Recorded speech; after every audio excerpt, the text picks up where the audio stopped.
Teraz aj také praktické možno niečo bude pre vás. Budeme hovoriť o uplatňovaní si výhrady svedomia. Ja sa volám Patrik Danička, som právnik, advokát, a kde tu mám aj možnosť radiť ľuďom v týchto otázkach, aj farmaceutom, prípadne iným pracovníkom, hlavne v zdravotníctve.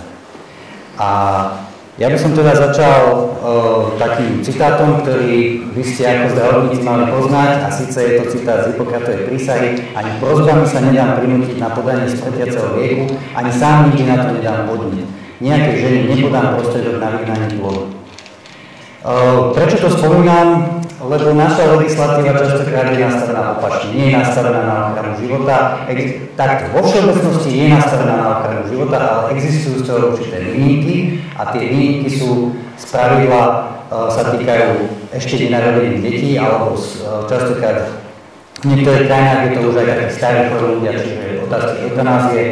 Takže u nás na Slovensku sú to najmä tá oblasť začiatku ľudského života a máme to pekne podchytené aj v tej Hipokratovej prísahe. A môže sa stať, že človek, lekár, farmaceut alebo iný zdravotník cíti vo svojom svedomí, že toto nechce robiť, nechce prispieť k tomu, že zomrie nejaké dieťa. Ale na druhej strane je zamestnanec, má sa plniť nejaké povinnosti, je tu nejaká legislatíva, ktorá umožňuje vydávanie prípravkov, ktoré spôsobujú potrat. Napríklad to môže byť aj postojiteľná antikoncepcia alebo aj hormonálna antikoncepcia, ktorá môže mať takýto účinok. A čo s tým má robiť? No, existuje možnosť výhrady svedomia.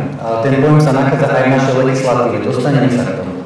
Ten pojem vznikol, alebo tá myšlienka za týmto pojmom je taká, že na jednej strane máme nejakú povinnosť, ktorú nám ustanovuje štát, zákon, nejakú povinnosť štátnu, ktorá ale je nespravodlivá a moje svedomie mi hovorí niečo iné, mi dáva iný príkaz, aby som to nerobil, alebo aby som robil niečo iné. A teraz, keď preváži to svedomie nad tým písaným zákonom štátnym nespravodlivým, tak si ten človek uplatní výhradu svedomia a povie: ja toto nespravím, pretože sa to prejde môjmu svedomiu. Je to proti môjmu svedomiu, to svedomie je dôležitejšie, posluchnem skôr to svedomie, alebo posluchnem Boží príkaz a neposluchnem ten príkaz zákona. Je o tom aj celá teória, kedy je to legitímne, kedy je naopak, hoci je zákon nespravodlivý a nezaväzuje, kedy je dôležité ten zákon posluchnúť, ale vo veľkých závažných veciach, vždy keď ide o otázku života a smrti, tak je dôležité posluchnúť hlas svedomia. V drobnejších veciach s cieľom zachovania nejakého spoločenského poriadku alebo predvídenie nejakému pohoršeniu alebo niečoho podobného, tak počúvame zákon, keď je nespravodlivé označenie, že máme 30 na ceste, ktorá nemôžeme ísť v pohode stovkou, tak posluchneme tú 30. Mali by sme, ale keď ide o život, tak tam nemôžeme poslúchať taký nespravodlivý zákon. Teraz, právo na svedomie je ukotvené v množstve dokumentov. Ja prebehnem niektorými dôležitými. Je to ústava, sloboda myslenia, svedomia, náboženského vyznania sa zaručujú. Toto právo zahŕňa možnosť zmeniť náboženské vyznanie. Každý má právo verejne prejavovať svoje zmýšľanie, čiže aj to verejné prejavovanie je súčasťou toho nášho práva na slobodu myslenia. Ale podmienky výkonu možno obmedziť iba zákonom, ak ide o opatrenie nevyhnutné v demokratickej spoločnosti na ochranu verejného poriadku, zdravia a mravnosti alebo práva a slobod iných ľudí. Teraz by som rozlišil v prípade toho svedomia na dve také úrovne. Jedna úroveň je taká vnútorná, že čo si človek myslí, čo pociťuje vo svojom svedomí, to je tzv. Férum internum sa to označuje, to je nedotknuteľné. To vám nikto nemôže vnúcovať, čo si máte myslieť. Ale môže štát obmedziť určité prejavy. Hej? Môže vám povedať, že dobre, myslíš si toto, ale nemôžeš na základe toho konať, lebo by si tým treba poškodzoval práva iných. To môže spraviť. Alebo zdravie. Alebo tu sú vymenované tie veci. To je nejaký kontext. Čiže nie to, čo si myslím, ale to, ak konám na základe toho. Môže obmedziť. Právo na výhradu právo na svedomie, slobodu svedomia je ukotvené v množstve medzinárodných dokumentov, ľudskoprávnych, európskych dohovorov o ľudských právach, potom je to Charta základných práv EÚ, tam sú také podobné formulácie. Dôležitý dokument, špeciálny na Slovensku, je základná zmluva medzi Slovenskou republikou a Svetou stolicou, ktorá hovorí, že Slovenská republika uznáva každému právo uplatňovať výhrady vo svedomí podľa vieroučných a mravoučných zásad katolíckej cirkvi. Rozsah a podmienky upraví osobitná medzinárodná zmluva. Tá osobitná medzinárodná zmluva nebola zatiaľ prijatá, hoci bol návrh na stole, tak bola pána vláda vtedy kvôli tomu, neprešlo to, stále nebolo tento náš medzinárodný záväzok, nebol splnený z našej strany, zo strany Slovenskej republiky. Obdobná zmluva alebo dohoda je aj s inými registrovanými cirkvami. Nemá to formu medzinárodnej zmluvy, lebo oni nemajú medzinárodnú právnu subjektivitu, majú inú formu, ale tie isté formulácie sa nachádzajú aj v zmluve s ostatnými registrovanými cirkvami. Čiže aj toto je zmluva, ktorá je súčasťou nášho právneho poriadku, tá všeobecná zmluva, a tam vidíme, že je ukotvené právo na výhradu svedomia. Čo je asi taký najdôležitejší právny predpis, ktorý už ide do toho detailu, tak je to zákon o poskytovateľoch zdravotnej starostlivosti, ktorý obsahuje etický kódex v prílohe číslo 4. Už tu bol citovaný pán doktorom, však ste ho z úvodu citovali. Je veľmi dôležitý, pretože práve tu je veľmi pekná formulácia výhrady svedomia pre zdravotníkov. Ja ju prečítam. Od zdravotníckeho pracovníka nemožno vyžadovať taký výkon alebo spolúčasť na ňom, ktorý odporuje jeho svedomí, okrem prípadov bezprostredného ohrozenia života alebo zdravia osôb. Ak zdravotnícky pracovník uplatní výhradu svedomia, je povinný o tejto skutočnosti informovať svojho zamestnávateľa a pri uplatnení výhrady svedomia pri poskytovaní zdravotnej starostlivosti aj svojich pacientov. Teraz, toto je asi najštedrejšia formulácia, ako som zatiaľ videl. Neviem o tom, že by nejaká krajina mala štedrejšie nadefinovanú výhradu svedomia alebo ochranu svedomia v zdravotníctve. Aj na Slovensku iné oblasti, iné profesie nemajú takúto úpravu, iba zdravotníci. Zišla by sa všeobecná napríklad do zákonníka práce, alebo možno niektoré iné profesie, by si učiteľia napríklad by sa im zišla takáto, majú to zdravotníci, čiže vy ste trošku takí ako keby preferovaní. Možno je to aj kvôli tomu, že v zdravotníctve práve sa deje najviac zla. Zdravotníctvo je oblasť, kde sa deje strašne veľa zla, lebo sa zabíjajú ľudia, úplne legálne. Tak preto je možno aj v tom zdravotníctve práve takáto možnosť výhrady svedomia. Neviem o tom, že by sa zneužívalo. Hoci je tak štedo naformulovaná, nepočul som ešte o prípade, kde by to nejaký zdravotník zneužil, že si bude uplatňovať výhradu svedomia na nejakú absurditu. Používa sa, čo som sa stretol vždycky s nejakým legitímnym cieľom, a síce s cieľom ochrany života, zdravia alebo ľudskej dôstojnosti. Skúsme si to rozobrať. Čo to znamená akýkoľvek úkon alebo spolúčasť? V podstate čokoľvek. V tom je tá štedrosť, že akýkoľvek úkon, nie je to vôbec vo vzťahu farmaceutovi alebo inému zdravotníkovi, to nie je nejako obmedzené. Čiže môže to byť výdaj antikoncepcie, o tom budeme trošku viacej hovoriť. Môže to byť napríklad prípravky, ktoré slúžia na zmenu pohlavia, keď niekto má užívať hormóny opačného pohlavia, alebo iné. V podstate čokoľvek to môže byť. Vrátane spolúčasti. Čiže nie len samotné vydanie, ale aj pracovať na tom, aby k tomu vydaniu nejakému došlo. Je tam výnimka a síce tá výnimka je keď by hrozilo bezprostredné ohrozenie života alebo zdravia osôb. Toto je výnimka, kedy náš zákon túto možnosť výhrady svedomia neuplatní. Keď by sme sa pozreli na príklad tú tému antikoncepcie, tak antikoncepcia, ktorá má slúžiť teda na zabránenie tehotenstva alebo na spôsobenie neplodnosti, aspoň dočasnej, tak plodnosť nie je choroba, plodnosť je fyziologický jav dobrý, keď je človek zdravý, tak je plodný, naopak keď je neplodný, tak je tam nejaký zdravotný problém. Čiže v tomto prípade asi nehrozí nejaké riziko, že by nevydaním antikoncepcie mohlo byť spôsobené nejaké poškodenie zdravia a nedať Bože smrť. Práve naopak. Čo sa môže ale stať, je, že tie isté prípravky hormonálne sa používajú na liečbu nejakého ochorenia. Čiže nie na spôsobenie neplodnosti, ale na liečbu nejakého ochorenia. A vtedy by mohlo dojsť k situácii, že treba podať ten liek, neviem presne ako to funguje, ale teoreticky to môže nastať. Ten zákon ďalej hovorí o tom, že zdravotník má povinnosť informovať zamestnávateľa a keď poskytuje zdravotnú starostlivosť, tak svojho pacienta alebo pacientov. Zamestnávateľa, nehovorí sa, akou formou má informovať toho zamestnávateľa. Čiže môže to byť aj ústne, aj písomne.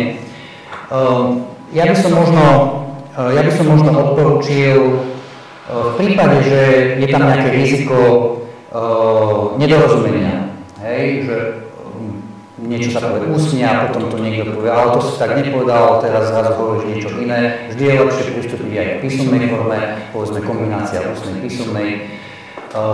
Prípadne, keď je nejaká fluktuácia na pracovisku, má sa meniť vedúci zamestnanec a vy to poviete jednomu a príde ďalší, ten o tom nevie. Čiže tá písomná forma aj vás môže kryť, keď to máte písomne odovzdané, minimálne aspoň do nejakého mailu spísať po stretnutí, ak ste si uplatnili výhradu svedomia, ako sme sa dnes stretli, hovorili sme, že si uplatnili výhradu svedomia v tomto, poslať e-mail, čiže máte aspoň nejakú dokumentáciu, že ste to oznámili, čiže splnili ste si tú povinnosť oznámiť zamestnávateľovi. Ďalej musíte oznámiť pacientovi. Tam spravidla pôjde o ústne informovanie. Teraz, čo je dôležité, aby ste neklamali pri tom. Aby ste neklamali, keď hovoríte pacientovi, nepovedali mu, my to nemáme, nedržíme to alebo niečo podobné. Ak to máte v lekárni, tak nemôžete klamať, ale musíte povedať, že ja vám to nevydám, pretože si v tejto veci uplatňujem výhradu svedomia. Čiže musíte to povedať tak, ako to je.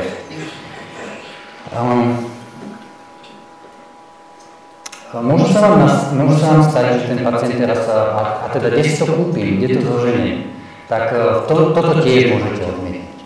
Keď sa stretnete s tým, že niekto by vás chcel nejakou inou formou dostať do toho, aby ste spolupracovali na tom, tak môžete to odmietnúť. Možno tak na predstavenie, že keby niekto zlegalizoval heroín, nejaká progresívna vláda na Slovensku, alebo niekto zlegalizuje nejakú nebezpečnú drogu a začnete to predávať vo vašej lekárni, vyplatníte si výhradu svedomia, že to nechcete vydávať, tak sa vás pýtate, tak kde si to teda kúpili ten heroín, tak asi tiež nepoviete, že chodím tam. Proste keď to nechcete, aby to ten človek bral, lebo to považujete za škodlivé, za zlé, tak nebudete mu ani radiť, ako sa k tomu dostane.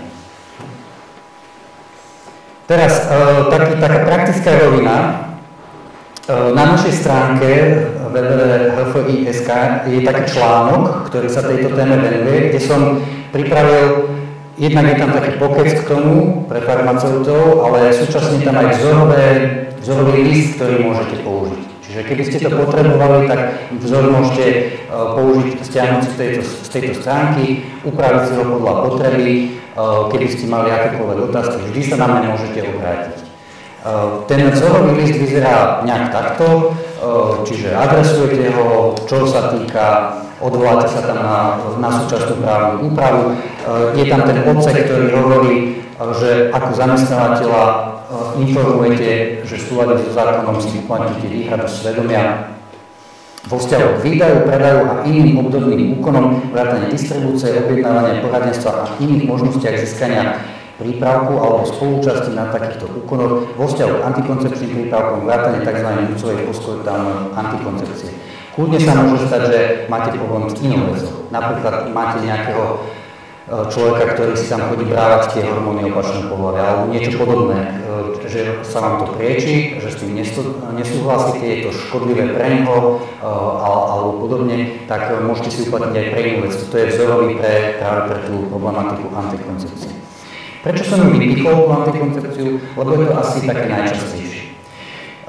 Malá odbočka, keď sa skúma účinnosť antikoncepcie rôznych metód, tak sa na marketingové účely uvádza taká dokonalá účinnosť, ktorú povedia, že je až niekde okolo 99%.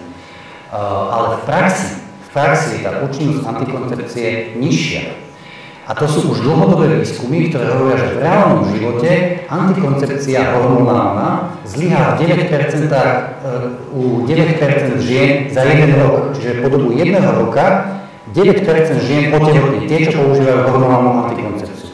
A otehotne 18% žien, ktoré používajú kondom. Čiže skoro každá 5. žena, ktorá používa kondom. A približne každá 10., ktorá používa hormonálnu antikoncepciu. Keď si vezmete, že tie ženy užívajú antikoncepciu niekedy aj desiatky rokov. Čiže to riziko, že reálne otehotnejú, je vysoké. A teraz, keď si vezmete účinok antikoncepcie, je niekoľko tých účinkov. Niektoré spôsobujú to, že nedojde k počatiu dieťaťa, zabraňujú ovulácii alebo zabraňujú tomu, aby sa spermia dostala k vajíčku.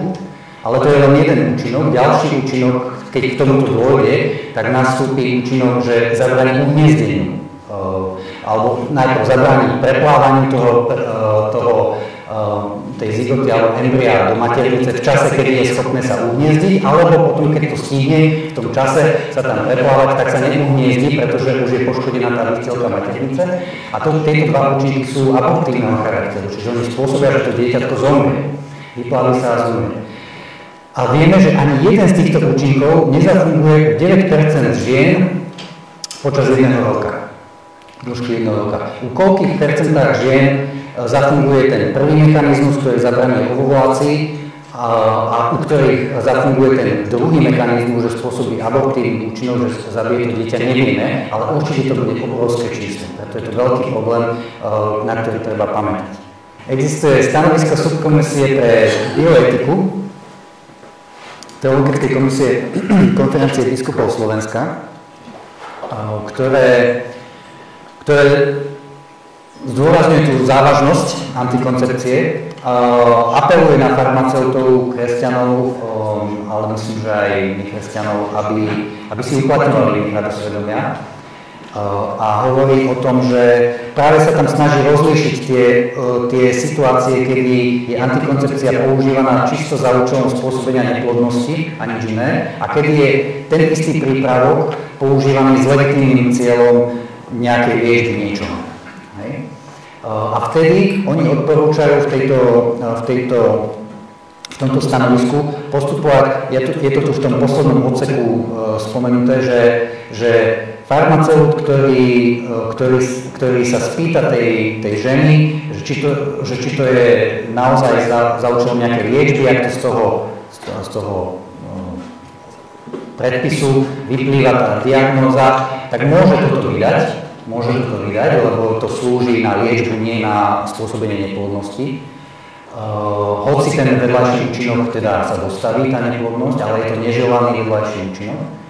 Čiže môže vydať takýto liek, ale mal by sa ten farmaceut uistiť, že tá žena vie o tom, že môže nastať aj abortívny účinok, mal by ju poučiť o tomto a mal by sa aj spýtať, či teda je ochotná sa vzdať sexuálneho styku v čase, keď to bude užívať, aby sa predišlo tomu, že dojde k počatiu a k potrateniu toho dieťaťa. Čiže to je v tom dokumente stanovisku subkomisie.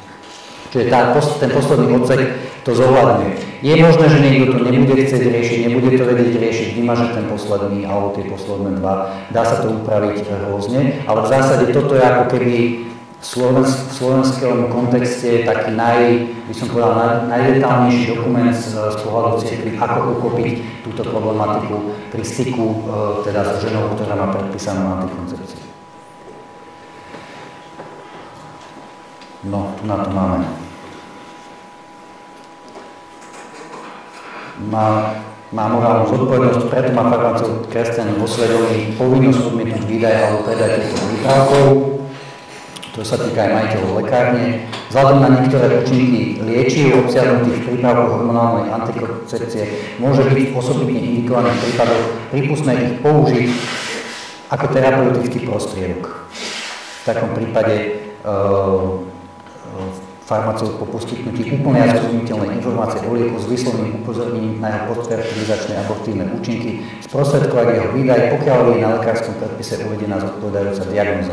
Kresťanskí manželia musia pri takomto užívaní daného prípravku vždy vziať do úvahy spomínané postfertilizačné účinky a zachovať v potrebnej miere sexuálnu abstinenciu. Môže sa vám stať, že pri tom uplatnení výhrady svedomia môžete naraziť na nejaký problém, že sa to nebude páčiť zamestnávateľovi, nemusí sa to vôbec stať, zamestnávateľia by mali vedieť, že farmaceuti toto právo majú.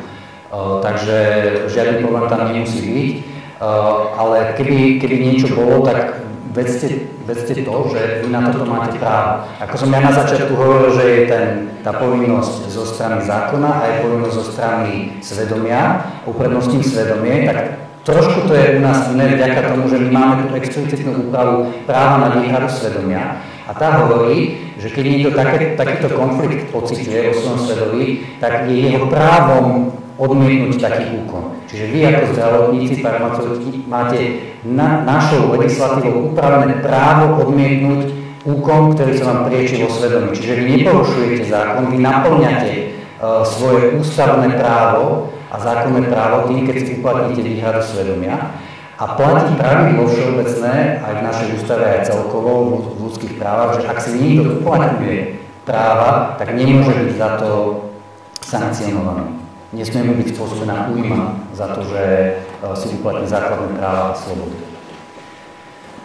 Čiže ako to povedať zamestnávateľovi, prípadne tým klientkám, samozrejme záleží vždy od situácie, každý môže mať iného zamestnávateľa, iný vzťah s ním, inú históriu, treba to hovoriť pravdivo. Podľa mňa je dobré sa na to pripraviť, tak si ujasniť, že čo mi vadí, prečo mi to vadí, vedieť si to obhájiť.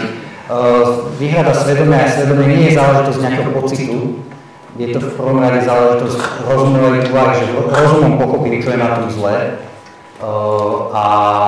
a prečo je to zlé. Čiže vedieť to vyargumentovať, povedať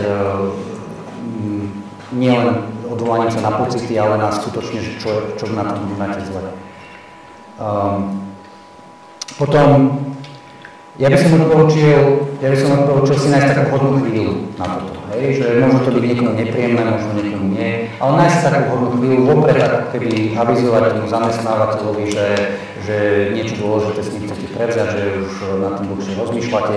Nájsť si takú časť dňa, kedy nebude uponáhlaná, kde budete mať kurca o tom porozprávať a vysvetliť to. Je to aj príležitosť edukovať ľudí okolo seba, či už sú to tie pacientky, alebo to je zamestnávateľ, kolegovia. Strach nie je dobrý radca v tomto, netreba sa toho báť, je to vaše právo, mali by ste si byť toho vedomí, že na toto máte úplne zákonné právo. Môžete sa stať, že ten zamestnávateľ bude sa snažiť nejak vyjednávať, no dobré, je si vedomý toho, že máte na toto právo, uvidí to na tom papieri, citát zo zákona, tak začne nejako vyjednávať, že ako to teda spraviť tak, aby predsa len ten výdaj bežal, takže vám bude chcieť povedať, aby ste posunuli toho pacienta k vedľajšiemu okienku alebo už čokoľvek. Nemusíte na toto pristúpiť, vy proste, keď máte výhradu svedomia, vy pacientovi, no to nie je pacient, tá žena, tej žene poviete nie, dnes sa to prečo nevydávam, nemusíte viac nič robiť. Nenechať sa dotlačiť do toho, že nejakú inú formu spolupráce odsúhlasíte. Je dobré sa tak vopred na to nastaviť a oslobodiť sa od toho strachu, nech to dopadne akokoľvek. Tá reakcia, nikdy neviete, aká tá reakcia z druhej strany bude, ale v podstate to je jedno. Ide o to, že robíte niečo, čo považujete za správne a dôležité vo vašom svedomí, tak treba do toho ísť.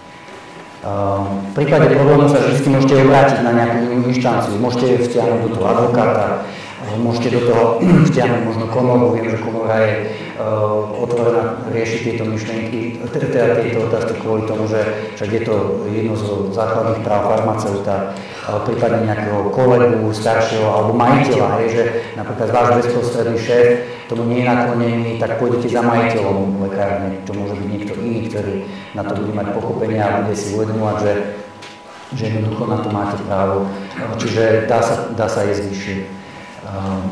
V súvislosti s klientkami, ako to povedať klientkám, opäť povedal som pravdivo, A je to príležitosť aj tej klientke vysvetliť, že to škodí tá antikoncepcia, že to nie je dobré ani pre ňu, že to môže zabiť dieťa. Mnohé to nevedia. Ak je to vhodné, nemusíte to zakázať, to nie je vaša povinnosť, ale ak sa taká diskusia otvorí a prečo teda si to uplatňujete, tak to môžete povedať a súčasne to bude pôsobiť aj edukatívne. Dobre, a o tom odlíšení od skutočnej liečby som už hovoril, takže to je tiež taký akože prvok v tom, ktorý to trošku komplikuje, ale je zmysluplný, lebo tie prípravky naozaj sa môžu použiť aj legitímnym spôsobom. To je z mojej strany všetko, ďakujem.